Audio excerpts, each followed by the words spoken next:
AIMIM کے head quarter دارالسلام میں 8th, 9th اور 10th کلاس کے لیے بیگز تقسیم کیے گئے ہیں۔ جناب بیرسر اسد الدین اویسی نے گورنمنٹ سکولز اور کاروان جوبلی ہلز اور نامپلی علاقوں کے طلباء میں یہ بیگز تقسیم کیے ہیں۔ آئیے دیکھتے ہیں اس کی مزید جھلکیاں۔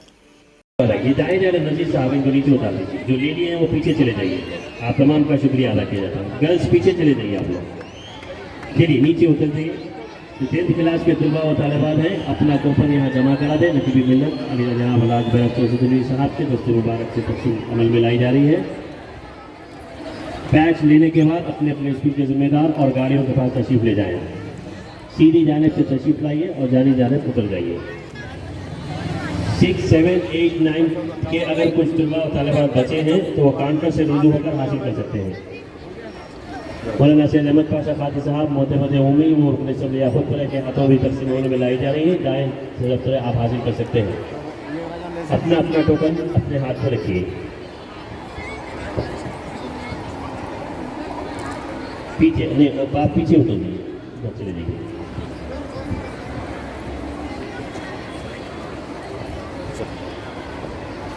لائن کے ذریعے آئیے، اپنے اپنے ٹوکن اپنے ہاتھوں میں رکھیے۔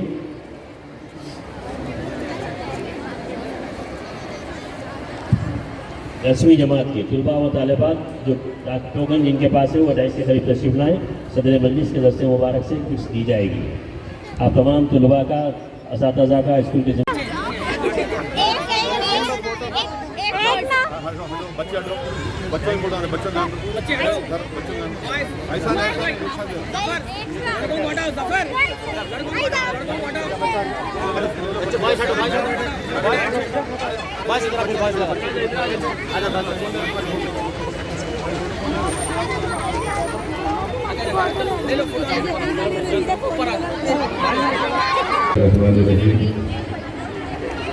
مجلس اتحاد المسلمین کے شریک معتمد و رکن اسمبلی تو مجلس اتحاد المسلمین کے تمام صدر معتمدین اراکین بلدیہ، آج مجلس اتحاد المسلمین کی ایجوکیشن کٹ کے تقسیم کا تیسرا دن ہے، اور آج حلقہ اسمبلی کاروان، نامپلی، جوبلی ہلز اور دیگر شہر حیدرآباد کے اسمبلی حلقے جات میں اس ایجوکیشن کٹ کو اردو سکولز کے مدارس میں پڑھنے والے طلباء اور طالبات کو دیا جا رہا ہے۔ چھٹی جماعت کے 907 طلباء اور طالبات کو، 7ویں جماعت کے قریب 960، 8ویں جماعت کے 855، 9ویں جماعت کے 620 اور 10ویں کلاس کے 612 طلباء اور طالبات کو آج الحمدللہ ایجوکیشن کٹ دیا جا رہا ہے۔ تو آج کل تعداد جو طلباء اور طالبات کو ایجوکیشن کٹ دیا جائے گا تو الحمدللہ 3955 طلباء اور طالبات کو ایجوکیشن کٹ دیا جا رہا ہے۔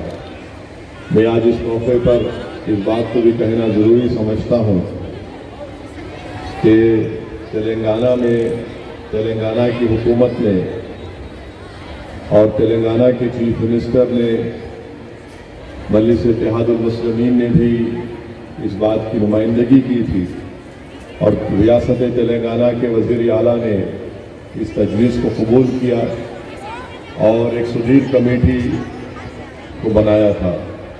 سدھیر کمیٹی نے تلنگانہ میں مسلمانوں کے سماجی، اقتصادی، تعلیمی اور صحت میں، روزگار میں، غریبی میں ان کا کیا موقف ہے، ریزرویشن نہ ملے اس کی بھی سفارش کی۔ تو BCE کیٹیگری میں سدھیر کمیٹی نے یہ سفارش پیش کی کہ تلنگانہ کے مسلمانوں میں جو بیکورڈ کلاس یا کاسٹ ہے ان کو 9% سے لے کر 12% تک ریزرویشن ملنا چاہیے، اور ہمارے آئین کی، کانسٹیٹیوشن کی، آئین کی آرٹیکل 15(4), 15(5) اور 16(4) کے تحت ریزرویشن مل سکتا ہے۔ تو سدھیر کمیٹی نے یہ تمام چیزیں غور کی، اور سدھیر کمیٹی نے یہ کہا کہ صرف مسلمانوں میں جو بیکورڈ کلاس ہے تلنگانہ میں اس میں سے صرف 13.3% یعنی 13% لوگ صرف میٹریکولیشن مکمل کرتے ہیں اور 16% مسلمان کبھی بھی کسی بھی تعلیمی ادارے میں شامل نہیں ہوئے ہیں۔ یہ ہمارے شیڈول ٹرائب بھائیوں سے اس کے بعد تلنگانہ کے مسلمانوں کا دوسرا نمبر آتا ہے، اور ساتھ ہی ساتھ شیڈول کمیٹی نے یہ بھی کہا کہ مسلمان ڈراپ آؤٹ ریٹ میں سب سے زیادہ ہیں، اور مسلمانوں کی تعلیم ترک کرنے کے کئی وجوہات ہیں، جس میں سب سے پہلے انہوں نے کہا کہ ہمارے پاس مسلمان بچوں اور بچوں کو پڑھانے کے لیے پیسوں کی کمی ہے، اور اسی لیے یہ بڑی وجہ بنتی ہے کہ مسلمان اپنی غریبی کی وجہ سے اپنی اولاد کو تعلیم نہیں دلا سکتا۔ اور اس رپورٹ شیڈول کمیٹی کی رپورٹ میں یہ بھی کہا گیا کہ 62% مسلمان تلنگانہ میں نان پکا گھروں میں، نان پکا ہاؤسز میں رہتے ہیں، جو تمام دیگر کمیونٹی سے سب سے زیادہ ہے۔ صرف 10% مسلمانوں کو بینک سے لون ملتا ہے، صرف 5% مسلمان انٹرمیڈیٹ کی تعلیم مکمل کرتے ہیں، جبکہ ہم آبادی میں 13% ہیں اور ہمارے صرف 5% بچے انٹرمیڈیٹ اور بچیاں تعلیم انرولمنٹ اسکول میں پڑھ رہے ہیں، کتنے باہر ہیں۔ حکومت میں مسلمانوں کے نوکریوں میں کتنا تناسب ہے، اور حکومت میں دیگر جتنے محکمہ جات ہے اس میں مسلمانوں کی نمائندگی کا تناسب کیا ہے، اور سفارشات بھی اس رپورٹ نے پیش کیے تھے تلنگانہ کی حکومت کو۔ اس شیڈول کمیشن کی رپورٹ 2016 میں اس کو کمیٹی بنائی گئی تھی، اس کے بعد اس کمیٹی نے تلنگانہ کے مسلمانوں کے تعلق سے کہا کہ تلنگانہ کے مسلمانوں میں جو بیکورڈ کاسٹ ہے مسلمانوں کے اندر، وہ ہمارے ہندو بھائیوں کے بیکورڈ کاسٹ سے بھی ان کا موقف کم ہے، اور اس رپورٹ نے کہا تھا کہ تلنگانہ کے مسلمانوں کو، جو مسلمانوں میں بیکورڈ کاسٹ ہے، مسلمانوں پورے مسلمانوں کو نہیں، جو مسلمانوں میں بیکورڈ کاسٹ ہے ان کو ریزرویشن یا تحفظات ملنا چاہیے، اور اس لیے نہیں بلکہ وہ مسلمان اس لیے کیونکہ جو پسماندگی کا بیکورڈنس کا کرائیٹیریا ہے جو منڈل کمیشن نے، اندرا سہنی کے ججمنٹ نے، سپریم کورٹ نے کہا، اس بنیاد پر مسلمانوں میں جو بیکورڈ کلاس ہے، کاسٹ ہے، ان کو ملنا چاہیے۔ اور اس کمیشن نے یہ کہا کہ 4% ریزرویشن جو مسلمانوں کو مل رہا ہے وہ نامناسب ہے، کیونکہ اس کمیشن نے اپنی رپورٹ میں کہا کہ مسلمانوں میں 81% جو مسلمانوں میں جو کاسٹ ہے بیکورڈ کلاس کی، وہ پسماندہ ہے، بیکورڈ ہے۔ تو اس کمیشن نے، شیڈول کمیٹی نے یہ سفارش پیش کی کہ مسلمانوں کو ریزرویشن تحفظات 9% سے اور 12% تک ملنا چاہیے۔ 9 to 12% کو انہوں نے سفارش کی شیڈول کمیٹی نے، جس میں ہمارے کریمی لیئر کو بھی شامل کیا گیا، جو مسلمان کریمی لیئر میں نہیں آتے، مسلمان گورنمنٹ پوسٹ پر ہے۔